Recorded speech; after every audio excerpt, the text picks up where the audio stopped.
రేవంత్ రెడ్డి ప్రభుత్వం ప్రతిష్టాత్మకంగా చేపడుతున్న ఫ్యూచర్ సిటీ ప్రాజెక్టు అద్భుతాల నగరంగా ఉండనుంది.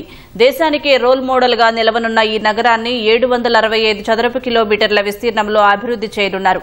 అందుకోసం ప్రాథమిక మాస్టర్ ప్లాన్ రూపకల్పన చేస్తున్నారు. ముఖ్యమంత్రి ఆదేశాలతో తుది మెరుగులు దిద్దుతున్నారు. భారతదేశానికే తలమానికంగా ఉండేలా రేపటి పౌరులకు మేలిమి భవిష్యత్తునిచ్చే నగరంగా ఫ్యూచర్ సిటీని నిర్మించేందుకు రాష్ట్ర ప్రభుత్వం సన్నద్దమవుతోంది.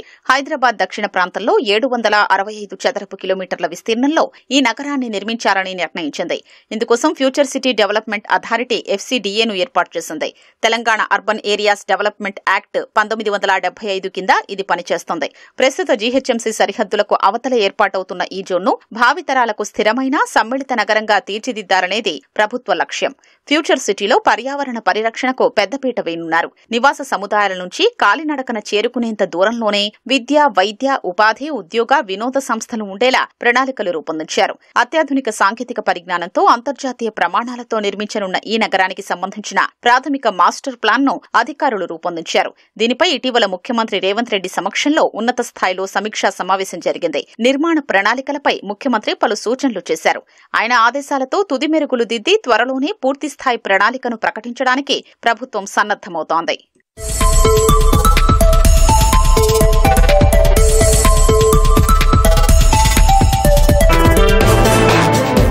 Outer ring road, Srisailam highway, Nagarjuna Sagar హైవేలతో సరిహద్దుగా ఉన్న కీలకమైన అభివృద్ది కారిడార్ ను ఫ్యూచర్ సిటీ కవర్ చేస్తుంది. ఇది రాజీవ్ గాంధీ అంతర్జాతీయ విమానాశ్రయానికి సమీపంలో ఉంది. ఒకే చోట విశాలమైన భూమి, ఇప్పటికే ఉన్న పారిశ్రామిక సంస్థలతో తెలంగాణ భవిష్య నగర ఆర్థిక శక్తికి ఈ ప్రాంతం కేంద్రంగా నిలుస్తుందని ప్రభుత్వం భావిస్తోంది.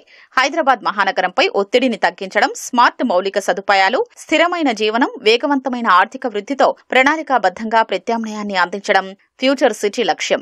ఈ నగరాన్ని తెలంగాణ రాష్ట్ర పారిశ్రామిక మౌలిక సదుపాయాల కార్పొరేషన్ అభివృద్ది చేస్తోంది. ప్రఖ్యాత అంతర్జాతీయ సంప్రదింపు సంస్థ సహాయంతో మాస్టర్ ప్లానింగ్ రూపకల్పన శరవేగంగా జరుగుతోంది.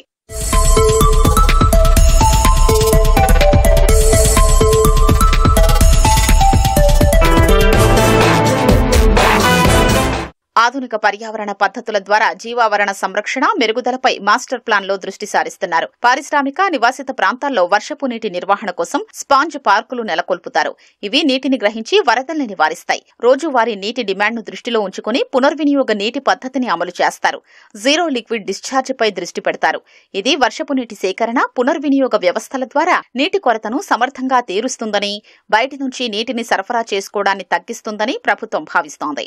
విద్యుత్ అవసరాల కోసం అధిక సామర్థ్య సబ్స్టేషన్లను నిర్మించనున్నారు. పారిశ్రామిక జోన్లు, వ్యాపార కేంద్రాల మధ్య గ్రీన్ కారిడార్ బఫర్ గా పనిచేస్తుంది. విశాలమైన అర్బన్ ఫారెస్ట్, పాకెట్ పార్కుల నెట్వర్క్ తో భవిష్య నగరం హరిత వాతావరణాన్ని బలోపేతం చేస్తుంది.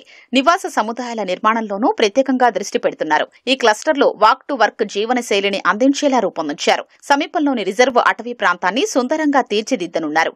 వీటికి తోడుగా ఇప్పటికే ఉన్న జలవనరులు, జంతు ప్రదర్శనశాల, ఎకో టూరిజం జోన్లను సంరక్షిస్తారు. పర్యాటకం, వ్యాపార సందర్శనల్ని ప్రోత్సహించడంలో భాగంగా ఫ్యూచర్ సిటీ సరిహద్దు వెంట అనేక హోటళ్లు, రిసార్ట్లను ప్రణాళికలో పొందుపర్చారు. సాలిడ్ వేస్ట్ మేనేజ్మెంట్ సిస్టమ్స్, ఈ waste disposal mechanisms, common effluent treatment ప్లాంట్లు, సీవేజ్ ట్రీట్మెంట్ ప్లాంట్లతో ఫ్యూచర్ సిటీ సన్నద్దమవుతోంది. ఇవి అన్ని రకాల వ్యర్థాల నిర్వహణను సమర్థంగా నిర్వహిస్తాయి.